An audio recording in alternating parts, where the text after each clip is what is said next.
Bismillahirrahmanirrahim. Assalamualaikum warahmatullahi wabarakatuh.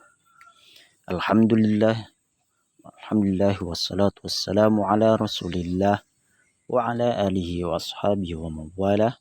Ayuhat talabah, anak-anakku yang Bapak sayangi. Alhamdulillah fi hadza al-yawm nastati kita bisa berkumpul kembali. Mudah-mudahan bisihah wal afiyah dan selalu lindungan Allah Subhanahu wa taala, sehat wal afiyah. طيب قبل أن نبدأ درسنا هيا بنا نقرأ بسملة. بسم الله الرحمن الرحيم.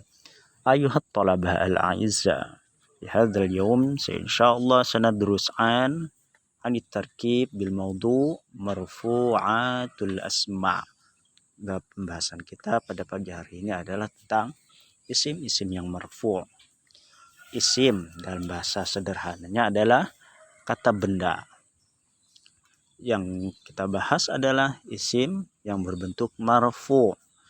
Contoh sederhananya yang marfu', tandanya marfu' adalah berharokat dhammah pada kata huruf yang terakhir, seperti kalimat Muhammadun.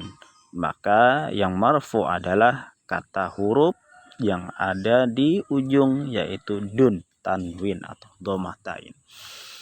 Baik, sebelum kita lanjutkan pada pembahasan, perlu diketahui bahwa isim dilihat dari segi tanda i'rabnya itu dibagi menjadi 3. Pertama ada isim marfu, ada isim mansub, ada isim majrur. Contoh sederhananya marfu tadi diakhiri harokat dhammah. Contoh yang mansub adalah kosakata yang diakhiri harokat fathah. Muhammadun menjadi Muhammadan. Kemudian isim majrur adalah kata benda yang diakhiri oleh huruf yang berharokat. Contoh kasrah, Muhammadin. Pembahasan kita fokus kepada isim marfu. Adapun yang termasuk isim marfu yaitu jika kedudukan dalam kalimat i'rab menjadi yang pertama mubtada. Apa itu mubtada? Adalah kata benda atau isim yang berada di awal kalimat. Seperti Muhammad pergi ke sekolah. Maka kata Muhammad adalah mubtada karena dia berada di awal kalimat. Contoh, al-masjidu kabirun. Pembahasan kita ada pada kata al-masjidu. Al-masjid di sini dikatakan sebagai mubtada karena dia berada fi awalil jumlah, di awal jumlah. Selanjutnya, al-masjidani kabirani. Ini contoh yang kedua. Ternyata marfu selain dia diakhiri oleh kata yang berakhiran dhammah pada akhir kata, ada juga yang berakhiran alif dan nun. Alif dan nun ini contoh untuk 2 orang.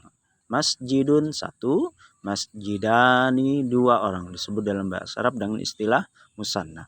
Maka marfu'nya untuk musanna bukan pakai dhammah, tetapi pakai alif dan nun di ujungnya. Pakai alif dan nun. Kemudian contoh berikutnya al-masajidu kabiratun. Ini yang untuk jama'. Untuk jama' mudzakkar atau jama' yang tidak beraturan, maka contohnya yang berbentuk mubtada adalah diakhiri oleh harokat dhammah. Selanjutnya ini contohnya mubtada. Kita lanjut. Kedua adalah khabar. Khabar itu adalah keterangan menjelaskan kata sebelumnya. Khabar di sini adalah setelah mubtada. Contohnya al-muslimatu shalihatun. Pembahasan kita ada pada kata shalihatun. Dia sebagai keterangan dari kalimat al-muslimatu. Apa contohnya? Shalihatun cirinya dia berharokat dhammah pada akhirnya dan dia harus berada setelah mubtada. Contoh yang kedua, Al-muslimatani sholihatani. Kenapa di sini tidak pakai tanwin? Karena kalimat sholihatani adalah untuk muannas atau untuk musanna untuk dua orang. Selanjutnya al-muslimatu sholihatun. Pembahasan kita pada kata sholihatun. Dia adalah khabar mubtada. Dia berada setelah mubtada dan cirinya adalah dhammah. Selanjutnya yang ketiga adalah kata fa'il. Apa fa'il itu? Fa'il adalah dalam bahasa Indonesia pelaku. Contoh, yastayqizu talibu mubakkiran. Bangun tidur siswa pagi-pagi sekali. Ini dalam bahasa Arab urutannya. Kalau dalam bahasa Indonesia biasanya kita terjemahkan adalah pelaku dulu. Siswa itu bangun tidur pagi-pagi sekali. Siswa itu bangun tidur pagi-pagi sekali. Tapi kalau dalam bahasa Arab, bangun tidur siswa itu pagi-pagi sekali. Nah, pembahasan kita ada pada kata at-talibu. At-talibu di sini dia isim marfu dan posisinya adalah menjadi fa'il atau pelaku. Ciri marfu'nya adalah harokat dhammah. Kapan dia menjadi fa'il? Ketika dia berada setelah fi'il yastayqizu atau setelah kata kerja. Selanjutnya yastayqizu talibani mubakkirani. Kalimat pembahasan kita ada pada kata at-talibani. At-talibani, catatan. Walaupun pelakunya dua orang, kata kerjanya cukup satu orang. Tidak boleh menggunakan kata yastayqizani. Dia tetap menggunakan yastayqizu, dhamir huwa. Kapan? Ketika fi'il tersebut berada di awal pelaku. Apabila fi'il ini berada urutan pertama, ini nomor 2, maka yastayqizu tetap menggunakan dhamir huwa. Yastayqizu talibani. Begitu juga kata muslimuna. Dia menjadi fa'il walaupun jumlahnya 3, pelakunya 3, fi'ilnya tetap 1 karena posisinya menjadi al-muslimuna at-talibani menjadi fa'il. Al-muslimuna, perlu perhatikan di sini ada tambahan lagi. Yang pertama, ciri marfu adalah dhammah. Yang kedua, ciri marfu alif dan nun.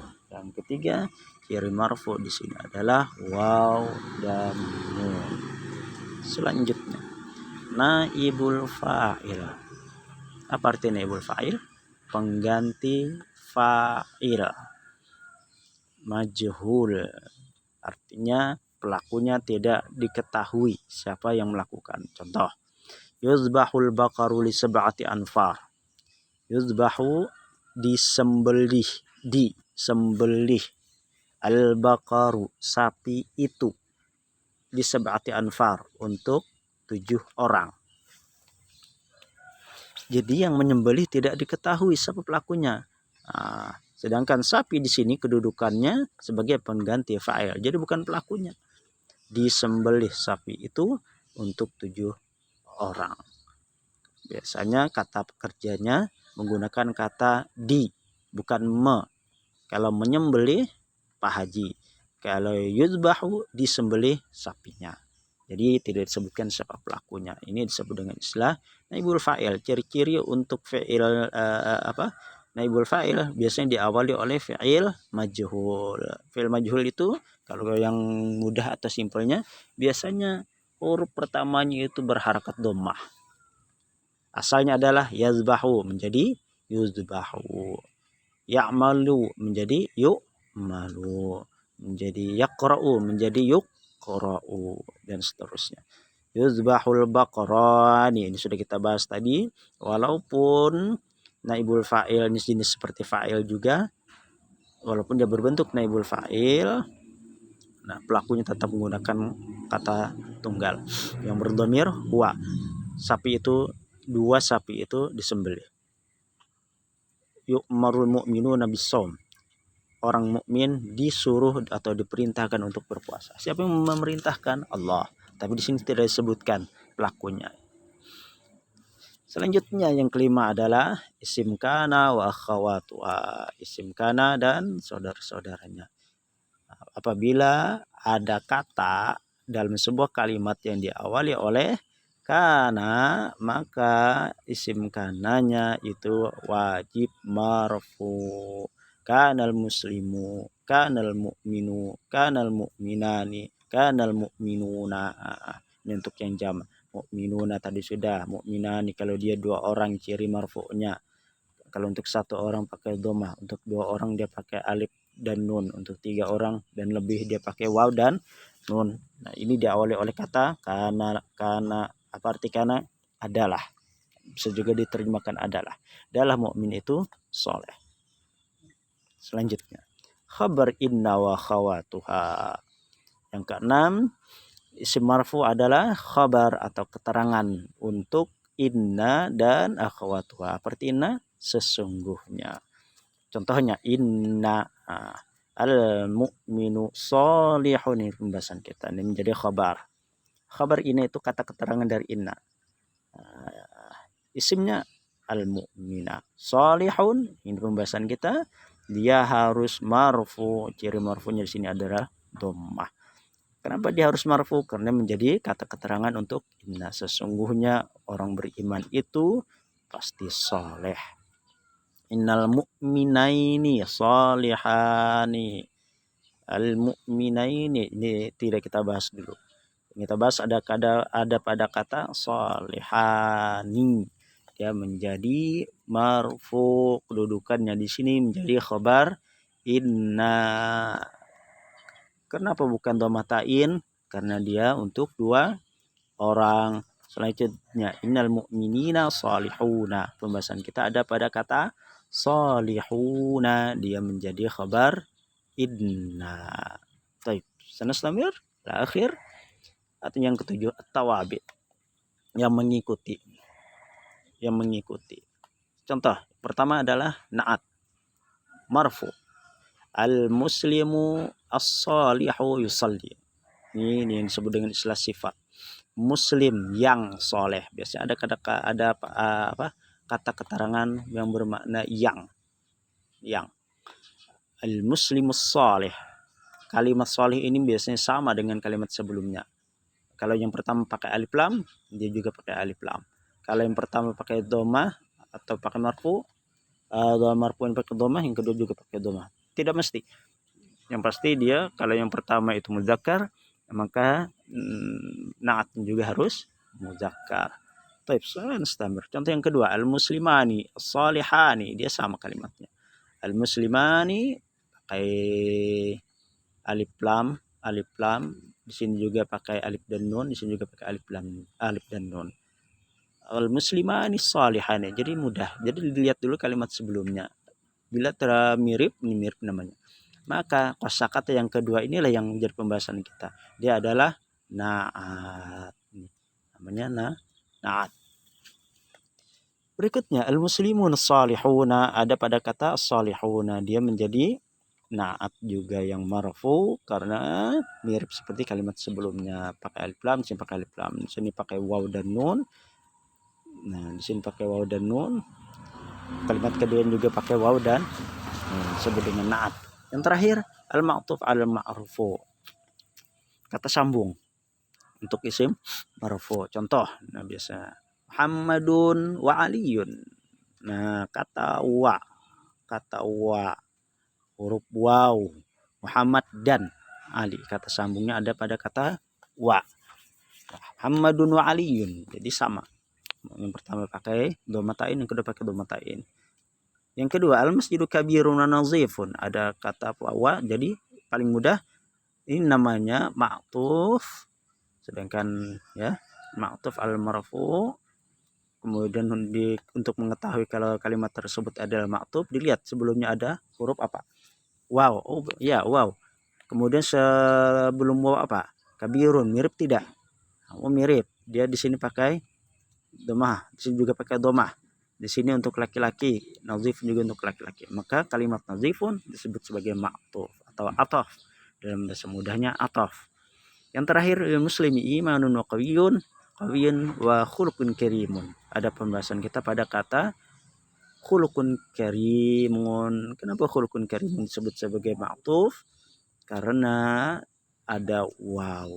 Dan sebelum waw kalimatnya mirip seperti khuluqun karimun, yaitu dhammah ta'in, dhammah ta'in, dhammah ta'in, dan dhammah ta'in. Thayyib. Perlu kita perhatikan, isim marfu biasanya ditandai dengan dhammah. Ini paling mudah ini dulu. Kalau dia untuk tunggal atau jamak taksir atau jamak muannas. Jamak muannas itu untuk perempuan. Al-masjidu, al-masajidu, al-muslimatu, al-muslimatu, at-talibu, al-baqar, dan seterusnya. Kemudian B, alif dan nun itu untuk musanna atau untuk dua orang. Al-masjidani, al-muslimatani kalau ada perempuan. At-talibani, al-baqarani, al-muslimani, dan seterusnya.